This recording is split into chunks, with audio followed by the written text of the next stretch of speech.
Hello and welcome to Maruti Suzuki presents ESPNcricinfo Match Day. Yes, so we are building up to the second T20 International that is going to be played between India and Australia at Bengaluru. Australia already 1-0 up in this two-game series. India will be looking to desperately salvage the situation, perhaps even it out. Australia, on the other hand, will like to finish the job in Bengaluru itself. With me right now, joining me in the studios right here, Hemang Badani. Hemang, welcome back.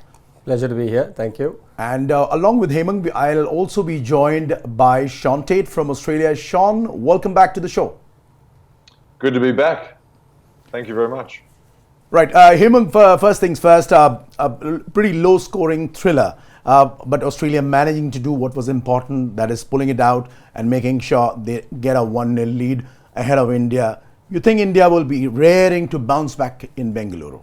Absolutely. I think, yes, as you rightly mentioned, a very close game. A game could have gone either ways, went up to the wire. Though it was it was a very close encounter in the sense that not many runs scored.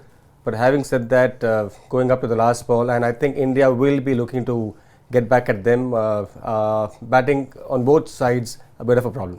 Absolutely. And as a matter of fact, Shaun, let me bring you in on this one. It's been more than just I guess it's more than a decade that India have lost a bilateral T20 international series against Australia. The last time it happened was way back in 2008. Too long ago. You think Australia would be raring to pocket the series ahead of the 5 ODI series again? Yeah, absolutely. I think I just feel that the Australians have put a lot of importance on winning games in India now. A bit of a fresh coach and some fresh players. They obviously take this series very seriously. And I think most people are probably surprised by the win in the first game. I mean, India obviously are red-hot favourites, as they should be, but the Aussies battled really well and they ended up getting the victory off the last ball. So, I mean, yeah, the Bengaluru game is going to be very interesting. Absolutely. We are all expecting an edge of a seat thriller yet again as India lock horns with Australia. But before that, let's quickly take you and show you the venue record as far as this particular game is concerned. Now, in Bengaluru, teams fielding first have won 4 of the 7 games. You do get an indication of how it might pan out tomorrow. Also, the average first inning score is 187, while pace bowlers, they average a shade under 40 there. Spinners doing comparatively better with a shade under 30, which brings me to the housing question.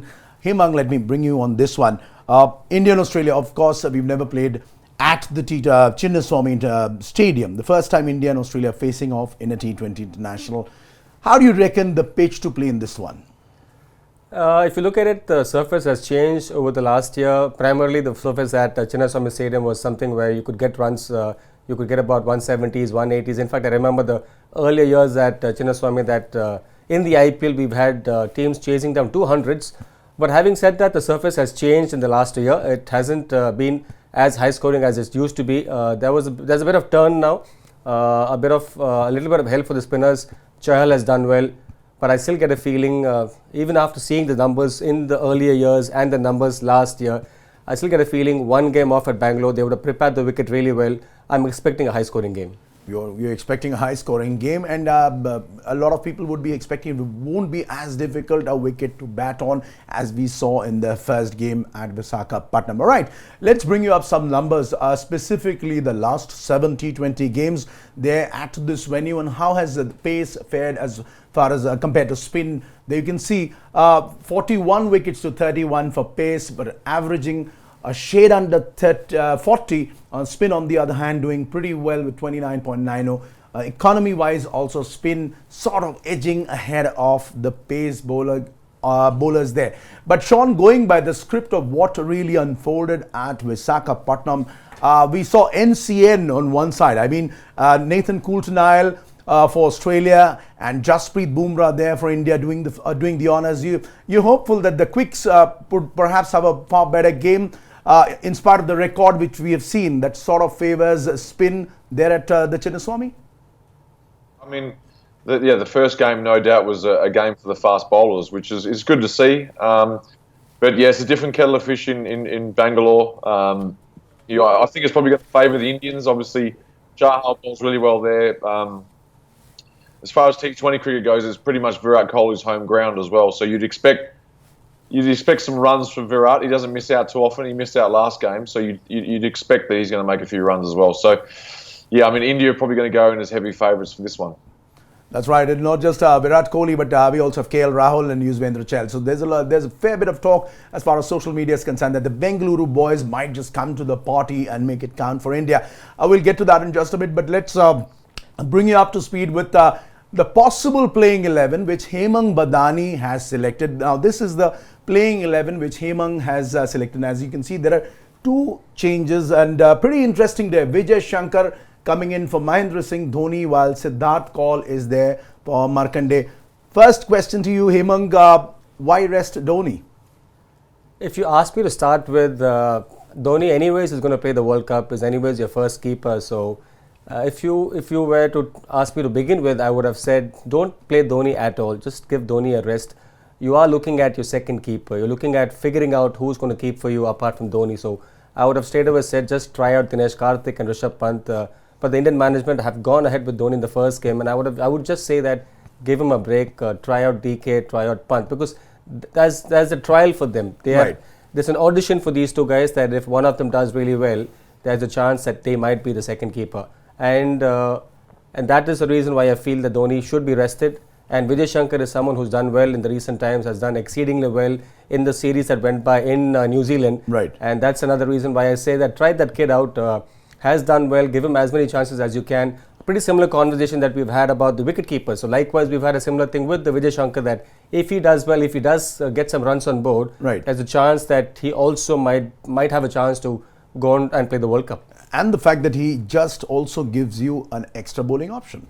Absolutely, and I'm a firm believer that India in T20 formats can't play 5 bowlers. You need to have 6 bowlers. 5 bowlers is a struggle. You will have to find ways and means of getting someone to bowl for you, be it Vijay Shankar, be it Hardik Pandya, or be it a Kedar Jadhav, but you'll have to get someone to bowl the 6th over. Right, and Hemang has also brought in Siddharth Kaul for Markanday. Let me take this across to Shaun. Shaun, you convinced by Hemang Badani's selection for his probable playing 11 for India, resting Dhoni and Markanday, and bringing in Vijay Shankar and Siddharth Kaul?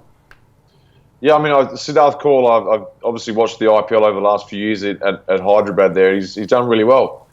He's been one of those Indian guys that not a lot of people know about who's been a really good performer in the IPL. So I think that's a good call. The only one with Dhoni is I'm not sure that Dhoni wants to rest himself as a person. I think at his age, he wants to keep playing. He doesn't need to sit on the sidelines too much, keep his body up and running. But in saying that, you're right. You know, he's probably going to go to the World Cup, so they know what Dhoni can do. So maybe why not try a couple other guys? Yeah. Right. So interesting take there from both of you gentlemen. Let's now bring up what sort of side Shaun Tait has selected for Australia. Now, this is what Shaun Tait wants the Aussies to put out tomorrow in this game at Bengaluru. The only one change: Kane Richardson coming in for Pat Cummins. Shaun, why fix it when it ain't broken? The team bowled very well as a whole. What's your reason for this change?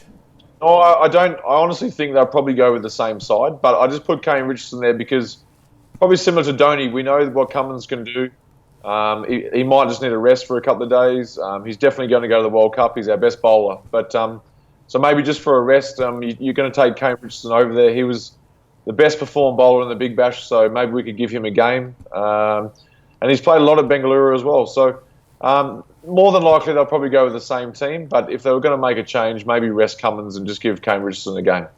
Right, and do you think, Shaun, how did it didn't really go well, work to plan, but the way in which Marcus Stoinis was promoted up the order, do you think Australia is going to repeat that tomorrow? I think they probably will. I mean, I thought it was a bit strange as well. I think Stoinis is better suited down at sort of 5, 6 in the batting order. In saying that, he has batted up the top for the Melbourne Stars back here at the Big Bash, but that's completely different to playing in Indian conditions. So. Just seeing some interviews with a few of the players over the last 24 hours, and it sounds to me like Stoinis is probably going to stay at the top. Right, it'll be pretty interesting to see actually when it comes to that. On that note, before we wrap it up, Shaun, what's your prediction for the game? Well, I think it's going to be a lot higher scoring than the last game, that's for sure. I think, 170, 180 type wicket you would expect maybe in Bengaluru, but Hemang's right. It has changed a little bit. It does turn a bit more now for T20 cricket. I think India are probably going to pip the Aussies in this one. Right. Shaun is evening it out already. Hemang, what's your take? Yet again, a low-scoring thriller with the tailenders coming into the party, or do you see it's a completely different script? I hope not a low-scoring game. I'm hoping for a proper full game where we've got sides getting about 170s, 180s, and I do get a feeling that, yes, in recent times we've had the wicket being a little slow, but I get a feeling we'll get a good track to bat on, and I'm looking at about 175, 180, and I get a feeling that the side with chases might have the upper hand. All right, so both our guests, Hemang Badani as well as Shaun Tait, are promising or at least indicating that it could be a higher scoring game compared to the first one. But one thing is for sure, India is going to definitely try and even the series, while the Aussies will look to seal the deal in Bengaluru tomorrow. Well, that does it here on this particular episode. Hemang Badani, Shaun Tait, thank you very, very much for joining us here. Thank you for watching Maruti Suzuki presents ESPNcricinfo Match Day. Remember to join us tomorrow exactly half an hour before the game starts. Thanks for watching.